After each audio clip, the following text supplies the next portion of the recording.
since we have heard a bit about India's story. Sitting in New York next to the Wall Street, how's the India stock doing? Brand India. I think Brand India is doing well. It's doing better. And if I reflect on the last few days, I think there's more political respect. It's not easy in democratic politics to get 3 successive terms. I think most people in the political business certainly recognize and respect that. I think there's also more economic respect. You know, the fact that we are today back into the 8% in terms of growth rate, come out of the COVID, and people can see that, you know, there are decades of growth ahead of us. More technology respect. So it could be the moon landing, the digital infrastructure, the vaccines, the innovation, startups, the semiconductor, you know, that whole thing. And I would say particularly in the UN, a kind of a sentiment respect, that a sense that we are a country with a heart, that we have that feeling for other countries and other people, which I think is most vividly expressed in the fact that we have brought Global South back into conversations in the UN. Dr. Jaishankar, you have clearly, along with the Prime Minister, been scripting the tiger's tail. In the next 3.5, 4 years, as we look ahead, what are the ambitions around multilateralism? Since we have made a bold pact for the future that claims to transform global governance, what are those transformations going to look like? You have the pen. Now tell us those transformations that we should try and achieve. Look, I think there'll be a lot, but if I were to pick 2 or 3 big changes, not just for India, but for the world, because the Pact of the Future is for the world.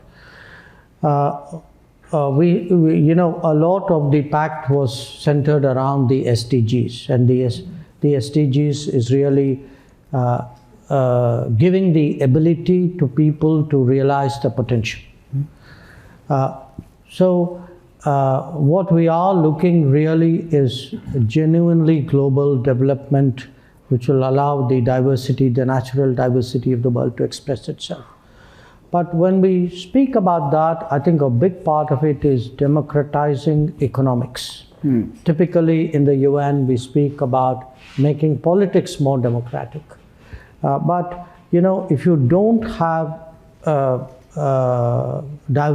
you don't have production across the world in different geographies, you're not going to get really an equitable world.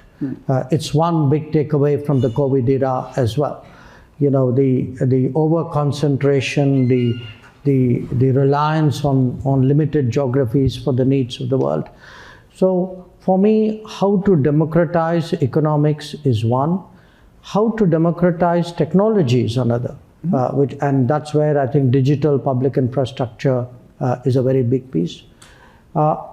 Perhaps how to democratize the global workplace. You know, there is a mismatch there's a demographic mismatch today where there's demand, there isn't enough supply. So how do we do that in an orderly, acceptable way? I think these would be some of the big issues which both underlie the Pact of the Future and would be reflected as the Pact of the Future unfolds. Pact for the Future also talks about peace and security. Yes. And you've been traveling to Ukraine, Moscow, a few other capitals. Are you investing in peace? Yes, we are. I think we are today, looking at 2 major conflicts going on simultaneously. And it's been a long time in global history that we've had, that. And the challenge, I think, is the Ukraine war is now in its 3rd year. Next month we would be seeing the 2nd year of the conflict in Gaza.